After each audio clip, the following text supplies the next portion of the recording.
Ako si Rupina, may-ari ng Ice and Butter.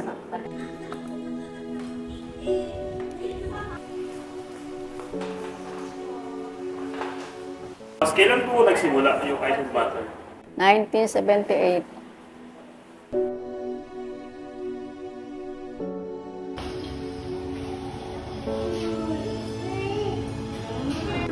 Paano po kaya nagsimula yung Ice and Butter? Ay, nagsimula yan sa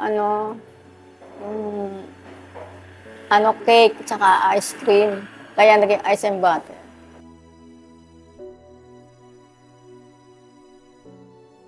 Hindi po para talaga nagsimula sa mga ulam-ulam. Hindi daw muna, tapos sama-sama na yung tuloy-tuloy na.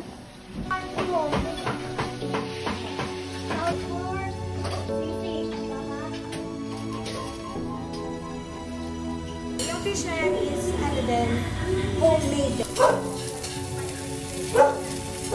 Saan po kaya mas nakilala si Ice and Butter? Sa pansit. Pansit lechon.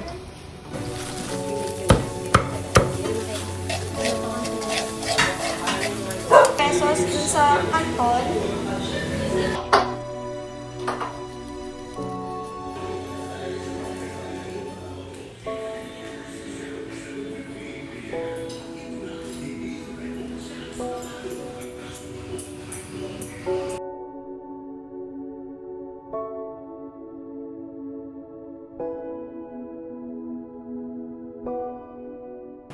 Yon, shout out mga ka-boss gang.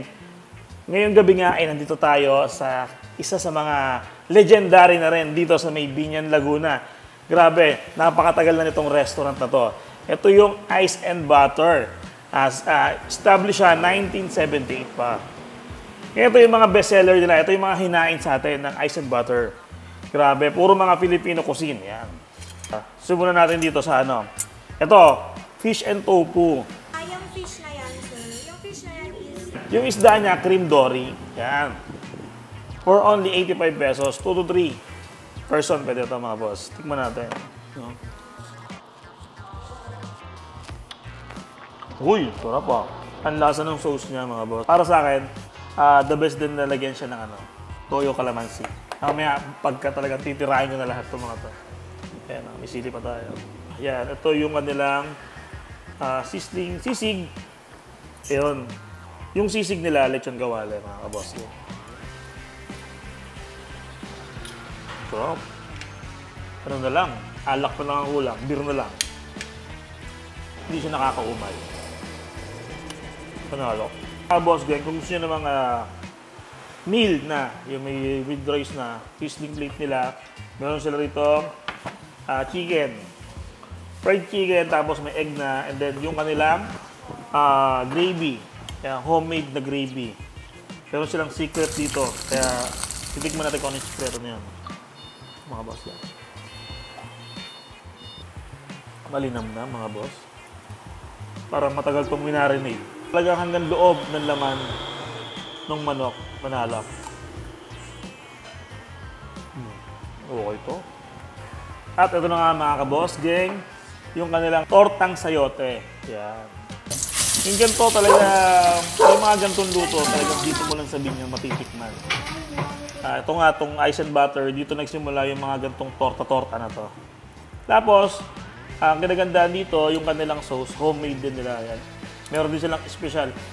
Naamoy ko pa lang, parang natakam na kaagad ako.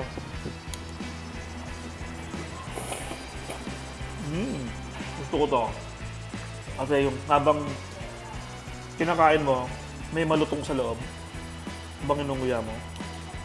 Tapos bagay na bagay yung sauce. Namis na miss. Yan. Nalo. 6 pieces, 75 pesos.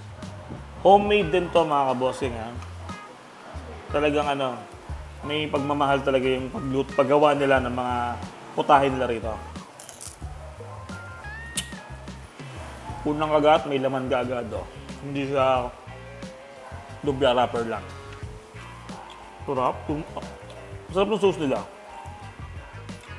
At last but not the least, ang kanilang kung bakit nakilala itong Ice and Butter dahil sa kanilang mga bihon, canton na short order Dito talaga sila nakilala.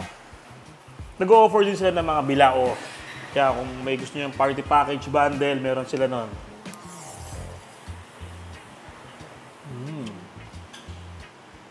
Ito na yung nahanap kong bihon.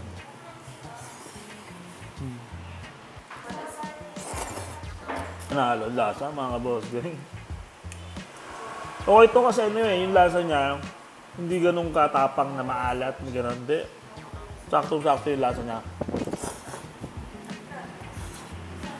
Kahit mga bata, magugustuhan to.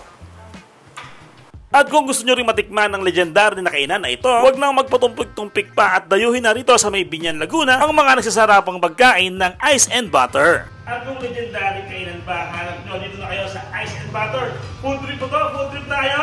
Yeah!